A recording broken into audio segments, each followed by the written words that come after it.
कनेर का फूल सुगंध नहीं है, कनेर के पुष्प में कोई सुगंध नहीं, कोई तत्व नहीं पड़ा है। केतकी हंस रही है, केवड़ा हंस रहा है, चंपा हंस रहा है। दुनिया के लोग जिस पर हंसते हैं, दुनिया के लोग जिस पर उंगली उठाते हैं, दुनिया के लोग जिससे नफरत करते हैं, मेरा महादेव उससे प्रेम करता है, मेरा महादेव उसको प्यार दे दिया धक्का किसी। दुनिया के लोग जिससे नफरत करते, दुनिया के लोग जिसको धिक्कार देते हैं, धतूरे को कौन पूछे, कांटे वाले पौधे को कौन पूछे, कनेर को कौन पूछे। कोई पशु पक्षी नहीं खाता कनेर को। विष भरा है, आंकड़े में विष भरा है, मंदार में विष भरा है। समी के पत्ते कांटों में पैदा होते हैं, बेलपत्री का पत्ता कांटों में पैदा होता है। सब में कुछ ना कुछ दोष है, फिर भी मेरा महादेव उनको स्वीकार करा हुआ है। मेरा महादेव उसको स्वीकार, दोष है, वो दोष दुनिया को दिखता होगा।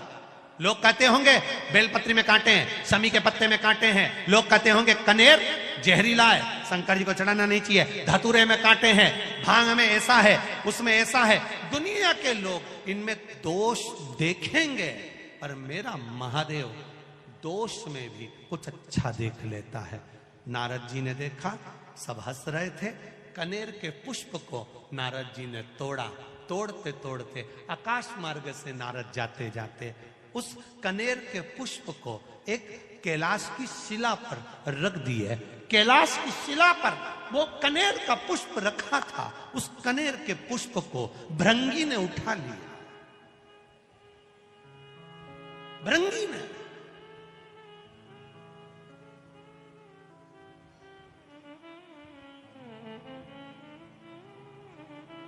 और भृंगी उस कनेर के पुष्प को उठा लेता है। श्रृंगी ने देखा कि भृंगी ने कनेर का पुष्प उठाया। श्रृंगी ने आवाज लगाकर कहा, भृंगी क्या कर रहे हो? भृंगी कह रहे हैं, मैं जब महादेव से मिलकर आया था तो महादेव के आज चरणों में कोई पुष्प नहीं था। देवादिदेव महादेव के श्रृंगार में कोई पुष्प नहीं था। श्रृंगी ने कहा, यह पुष्प में सुगंध नहीं है, इसीलिए इसको कोई देवता स्वीकार नहीं करते। भृंगी ने कहा, शमशान की राख मनुष्य के कपड़े पर लग जाती है तो मुर्दा जलाकर आने के बाद नहाना पड़ता है। वो शमशान की राख महादेव पर चढ़ जाती है तो वो भी पैकेट में बंद होकर लाखों की बिक जाती है। शमशान की राख मनुष्य के कपड़े पर लग जाए तो उसको शमशान से आकर नहाना पड़ता है। वो शमशान की राख महादेव पर चढ़ जाए तो वो भस्मी बन जाती है। शरीर पर महादेव के लगने के बाद चपटी भभूत में है खजाना कुबेर का, उसकी भस्म से भी कुबेर का खजाना झड़ता है। तो ये कनेर भी कुबेर के खजाने से कम नहीं होगा, मेरा विश्वास कहता है। ये मेरा विश्वास कहता है। भृंगी ने कनेर का पुष्प उठाया, ले गया। श्रृंगी दुमदुमी बजा रहा है।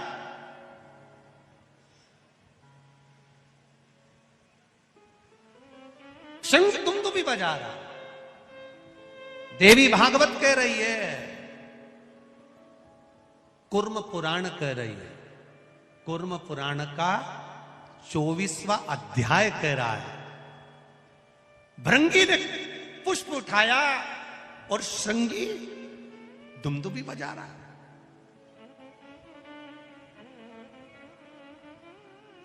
दुमदुमी।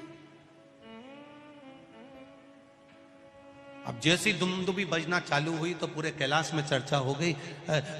ऐसा लग रहा है कि कुछ जरूर हुआ है। इतनी दुमदुमी बज रही तो जरूर कुछ हुआ है। अब हुआ क्या है पता करो। माता पार्वती जी ने गणेश जी को भेजा, माता पार्वती जी ने कार्तिकेय को भेजा। माता पार्वती जी ने जब गणेश कार्तिकेय को भेजा तो गणेश जी महाराज ने अपनी सूंड में जल भरकर ऊपर की ओर फेंका। देवताओं को लगा जरूर कोई बात है। सारे देवता आकर खड़े हुए, हुआ क्या है? दुमदुमी भी अचानक क्यों बजने लगे? अपने गांव में अचानक ढोल बजने लगे तो पता तो करना पड़ेगा कि हुआ क्या है, किसके घर छोरा हुआ, किसके यहाँ शादी हुई, किसके यहाँ क्या हुआ। तो मालूम पड़े कि साहब ना तो छोरा हुआ ना शादी हुई, फिर ढोल क्यों बजे? तो के साहब वो मांगने वाला कोई आया है तो वो आटा मांग रिया है तो ढोल बजा रिया है। तो क्या मांगने के लिए ढोल की क्या जरूरत पड़ गई? तो क्या लोगों की बेल बजाओ तो गाली दे, ढोल बजाओ तो ताली बजाओ, तो इसलिए ढोल बजा। तो इसने आखिर बात क्या है? दुमदुमी बजी तो क्यों बजी? दुमदुमी बजने का कारण क्या है? जो दुमदुमी का नाद पड़ा सारे देवता आकर खड़े हो गए।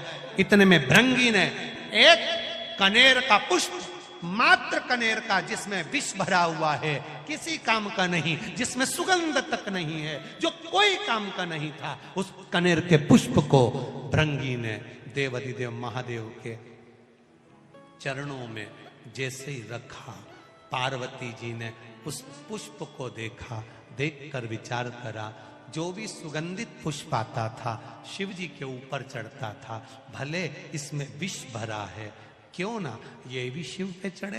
पार्वती जी ने उठाकर शंकर भगवान के कानों में उस पुष्प को लगा दिया। कनेर का वो फूल आज भी शंकर भगवान के फोटो में, पुराने फोटो में, पुराने चित्र में शिव जी के कान में लगा हुआ। कभी कभी किसी ने दर्शन करा है किसी ने ऐसा दर्शन कि शिव जी के कान में कनेर का फूल लगा हुआ देखा होगा। तब पार्वती जी ने कानों में उस पुष्प को लगाया।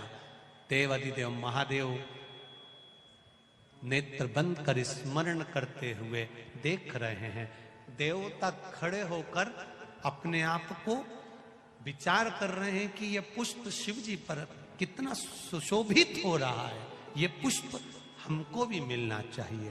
भगवान शिव ने नेत्र खोलकर कहा, यह मुझ पर चढ़ा है, देवताओं को भी प्रिय लगा है, सभी देवताओं को कनेर का पुष्प समर्पित होगा और वो कल्याण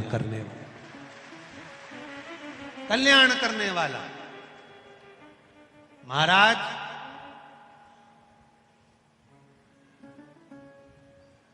जहां पर पति और पत्नी के संबंध बेकार हो जाते हैं, विवाद हो जाता है, अदालत में बात पहुंच जाती है, परिवार वालों पर दहेज का केस चालू हो जाता है, कहीं ना कहीं किसी ना किसी रूप में कार्रवाई चालू हो जाती है, पति पत्नी में वापिस प्रेम को बढ़ाया जाए।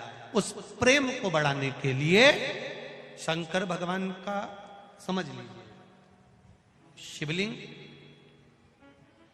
कनेर के पुष्प की माला, काई के पुष्प की, कनेर का वो पीला जो फूल होता है, आप टीवी पर दर्शन कर रहे होंगे, कनेर के पुष्प की माला जो ऊपर जलाधारी लगी है, जिस जलाधारी में से बूंद बूंद पानी गिरता है, ये शंकर भगवान की 5 बेटियों का स्थान है। कौन कौन सी बेटी? नाम ले, जया, विषहरा, श्यामली बारी, दौतली और 5वें नंबर की देव। ये शिव जी की 5 लड़की हैं जो पानी बूंद बूंद नीचे गिरा रही है। शंकर भगवान की बेटियों के स्थान से शंकर भगवान की जो ये जलाधारी है, जलाधारी अशोक सुंदरी वाला स्थान, ये जो जलाधारी है, बेटियों के स्थान से जलाधारी तक जो कनेर के माला बनाकर स्पर्श कर कर लगा देता है, शिवरात्रि के दिन प्रदोष काल के समय पर उस पति पत्नी में कितना भी झगड़ा हो रहा हो, आपस में प्रेम बनना प्रारंभ हो जाता है। अदालत का केस धीरे धीरे समाप्त होने लगता है। अदालती कार्रवाई, यहां तक कहा गया कनेर का पुष्प, भाई भाई में विवाद हो रहा हो, जमीन के लिए विवाद हो रहा हो, किसी प्रॉपर्टी के लिए विवाद हो रहा हो, या किसी अन्य विवाद में पड़े हुए हो, या तुम्हारे दुश्मन बढ़ रहे हो, तो भी कनेर का पुष्प शिव को समर्पित किया जाता। कनेर का पुष्प सुख प्रदान करना, आनंद देना। जिसको कोई ना पाए उसको मेरा महादेव पाए। महाराज खाली ना जाता कोई दर से तुम्हारे, मैं भी खड़ा हूं नन्ही पाए, अपने हृदय से लगा लो लगा